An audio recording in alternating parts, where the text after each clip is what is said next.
अस्सलाम वालेकुम students, welcome to bio with Aneela. Class 10th का टॉपिक जो मेरी इस वीडियो में डिस्कस करने लगे हैं बेसिकली सीड के बारे में स्टार्ट करते हैं। बिस्मिल्लाहिर्रहमानिर्रहीम। टॉपिक का नेम है कंडीशंस फॉर सीड जर्मिनेशन। वो तमाम फैक्टर्स या वो कंडीशंस जो एक बीज को उगने के लिए ज़रूरी हैं, एक बीज की अफजाइश के लिए या ग्रोथ के लिए ज़रूरी हैं, उसको कहा जाता है conditions for seed germination. Seed के बारे में हम लोग बहुत दफ़ा पढ़ चुके हैं। मेरी लास्ट वीडियोस तक आप लोग देख के आए हो कि सीड क्या होता है, बीज क्या होता है। बीज जो होता है, सीड जो होता है, इसके आउटर मोस्ट जो होता है वो सीड कोट होता है, जो कि सख्त भी हो सकता है जैसे कि कोकोनट का, और बहुत नरम भी हो सकता है जैसे मूंगफली का। प्लस इसमें एक लिविंग एम्ब्रियो होता है, सोया हुआ छोटा सा बच्चा, नौमौलूद बच्चा, जिसको कि जब मौका मिलेगा तो ये ग्रोथ करेगा।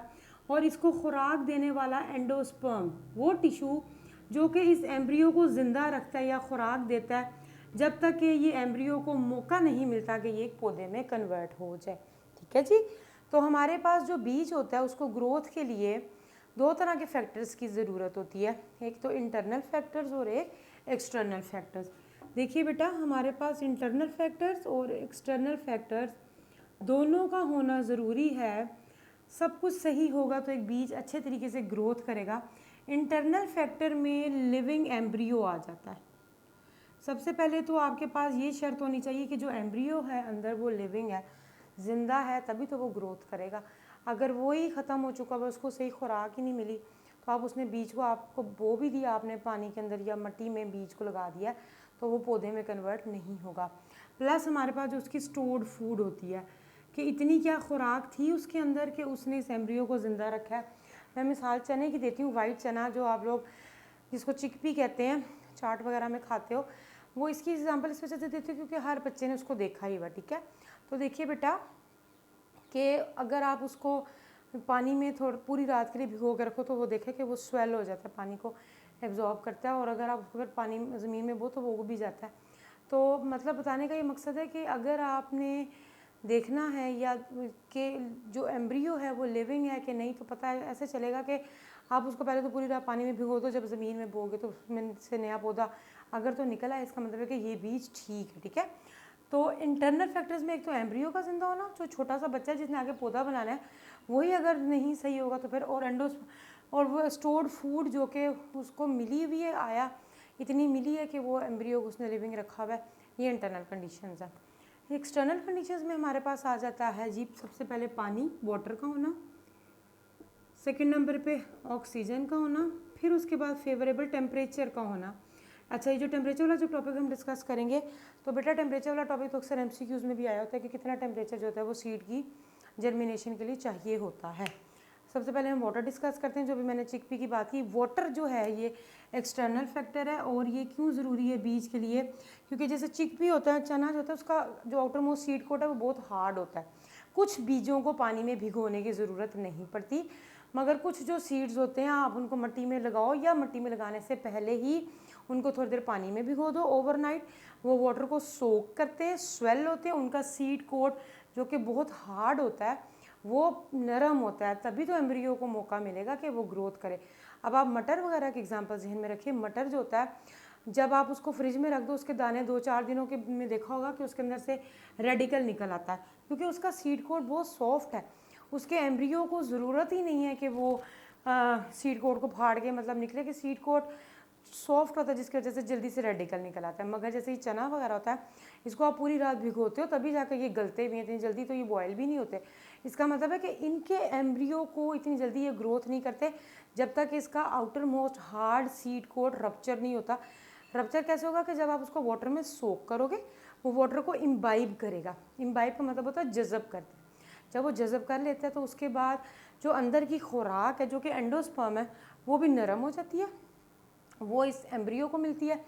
एम्ब्रियो उसको खाता है, उसको ताकत आती है, और वो सीड कोट फाट के जो होता है वो बाहर आ जाता है। और याद रखिए बेटा कि जब एम्ब्रियो ग्रोथ करता है तो उसके अंदर से सबसे पहले रेडिकल निकलता है, जिससे फिर जड़ें बनती हैं। सबसे पहले बीज का काम होता है कि अपनी जड़ें मजबूत करना, मिट्टी के अंदर लगाना। तो जब आप एक बीज को ज़मीन के अंदर भी बोते हो तो ये उसका एम्ब्रियो है, तो आपने उसको वाटर दिया, तो इसने उस वाटर को एब्जॉर्ब किया। एब्जॉर्ब करने के बाद ये स्वेल हो जाता है, और इसके अंदर का जो एम्ब्रियो होता है फिर वो सबसे पहले रेडिकल निकालता है। जिससे फिर रूट्स निकलती हैं और ये फिर मिट्टी से आहिस्ता आहिस्ता फिर बाद में एनर्जी लेता है और ऊपर की तरफ प्लोम्यूल निकलता है। तो वाटर एक वो एक्सटर्नल फैक्टर है जो कि सीड की ग्रोथ के लिए बहुत ज़्यादा ज़रूरी है। ठीक है जी, ये तो हो गया हमारे पास वाटर। सेकेंड है बेसिकली बेटा जी ऑक्सीजन। ऑक्सीजन तो मिट्टी के अंदर भी बहुत ज़रूरी होती है, क्योंकि आपको पता है बीज को जब हम जिस ज़मीन में लगाते हैं वो मिट्टी बड़ी नरम होती है, भुरभुरी होती है, उस मिट्टी के अंदर भी ऑक्सीजन मौजूद होती है, ताकि जो एम्ब्रियो है जिसकी भी ग्रोथ होनी है, अभी तो उसको एनर्जी फोटोसिंथेसिस के ज़रिए नहीं मिल रही ना, तो वो रिस्पायर करे। रिस्पायरेशन का जो प्रोसेस है उसके लिए ऑक्सीजन बहुत नेसेसरी होती है, क्योंकि आपको पता है बेसिकली बेटा जी कि ग्लूकोज और ऑक्सीजन के मिलने से carbon dioxide plus water plus energy बनती है in the form of ATP. ये एनर्जी है, ये एनर्जी जो होगा ये जितनी ज़्यादा इस एम्ब्रियो को मिलेगी उतनी तेज़ी से ग्रोथ करेगा। तो ऑक्सीजन एक बहुत इंपॉर्टेंट एक्सटर्नल फैक्टर है, इसीलिए तो बीज लगा के जो होता है वो पानी भी दिया जाता है, मिट्टी ज़्यादा सॉफ्ट होती है ताकि जो सीड है उसको ऑक्सीजन मिले। जितनी ज़्यादा ऑक्सीजन मिलेगी रिस्पायरेशन का प्रोसेस तेज़ होगा, रिस्पायरेशन के नतीजे में एटीपी बनेगा, एनर्जी बनेगी, और ये एनर्जी उस सीड को ताकत देगी या एम्ब्रियो को ताकत देगी कि शाबाश शाबाश अब निकल आओ। ठीक है जी, इसमें से नया प्लांट जो होगा वो राइज करेगा। ये हमारे पास होगी जी ऑक्सीजन। थर्ड जो है टेम्परेचर। टेम्परेचर बहुत ज़्यादा काउंट करता है। हमारे पास एक होता है टेम्परेचर और एक होता है ऑप्टिमम टेम्परेचर। ऑप्टिमम कहते हैं मोतदिल टेम्परेचर को, आप लोग इंशाल्लाह एंजाइम्स वाले चैप्टर में मैं आपको बहुत जल्दी पढ़ाने वाली हूँ। ऑप्टिमम का मतलब होता है मोतदिल टेम्परेचर, ऐसा टेम्परेचर जिस पे के कोई चीज़ बेस्ट काम करती है। टेम्परेचर तो एक आम टेम्परेचर है, ऑप्टिमम का मतलब होता है वो टेम्परेचर जिसमें कोई भी चीज़ अपना बेस्ट काम करती है। तो जो सीड्स की ग्रोथ के लिए ऑप्टिमम टेम्परेचर है वो 25 से 30 डिग्री सेंटीग्रेड है। 25 टू 30 डिग्री सेंटीग्रेड जो होता है ये बहुत ही बेस्ट टेम्परेचर जो होता है वो काउंट होता है for the germination of seed. ठीक है जी, तो सीड्स की जर्मिनेशन के लिए ऑप्टिमम टेम्परेचर इतना, अगर सीड्स को इतना टेम्परेचर दिया जाए, मोस्टली 25 से 30 डिग्री कब होता है, ज़्यादातर स्प्रिंग में जो बाहर का मौसम होता है, तो तभी ना ज़्यादा गर्मी है ना ज़्यादा ठंड है। तो गर्मियों में तो आप देखिए कि टेम्परेचर जो होता है वो 40-50 तक जाता है, और विंटर में जो होता है वो माइनस में चला जाता है। तो 25 से 30 डिग्री टेम्परेचर जो होता है वो आइडियल टेम्परेचर है। ऑप्टिमम को आप आइडियल टेम्परेचर भी कह सकते हो। ये वो टेम्परेचर है जिस पे सीड्स बेस्ट काम करते हैं या बेस्ट ग्रोथ करते हैं। तो सीड्स की ग्रोथ के लिए जो ऑप्टिमम टेम्परेचर है वो 25 से 30 डिग्री सेंटीग्रेड है। ठीक है, अगर ये टेम्परेचर मिलेगा तो सीड्स बहुत अच्छा ग्रो करेंगे। इसके अलावा लास्ट फैक्टर जो आपकी बुक में ब्लू बॉक्स में मेंशन है वो था जी लाइट।